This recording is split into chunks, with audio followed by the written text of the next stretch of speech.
Sa pool sa CCTV ang pagtangay sa motorsiklo ng isang lalaki sa Quezon City. Gitang suspect, hindi siya ang nagnakaw at ipinagawa lang daw sa kanya ang motor. May unang balita si James Agustin. Pasado alas 2 sa madaling araw na makuna ng CCTV ang isang lalaki na naglalakad sa Barangay Damayan, Quezon City. Naupo siya sa gilid ng kalsada, katabi lang ng isang motorsiklo. Maya-maya pa nilapitan na niya ang motorsiklo at sinakyan nito. Iniatras niya at dahan-dahang ipinadyak paalis sa lugar. Ayon sa pulisya, nag-report sa kanilang may-ari ng motorsiklo. Nangyari po ito sa along the street sa tapat ng bahay ng ating complainant. Nakapark po doon ang kanyang motorsiklo. Overnight, nung umaga nagagamitin na niya, doon niya na-discover na wala na po yung motor niya.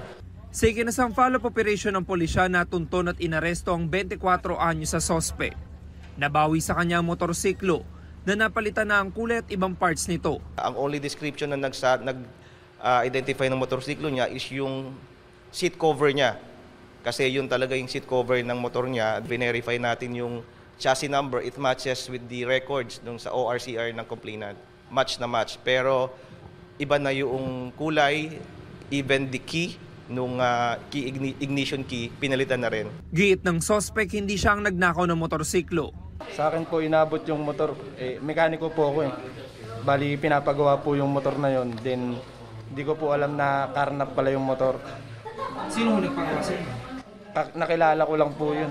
Pero hindi na binalikan? Hindi na po binalikan. Nasampa ng sospek ng reklamong paglabag sa New Anti-Carnapping Act. Ito ang unang balita. James Agustin para sa GMA Integrated News.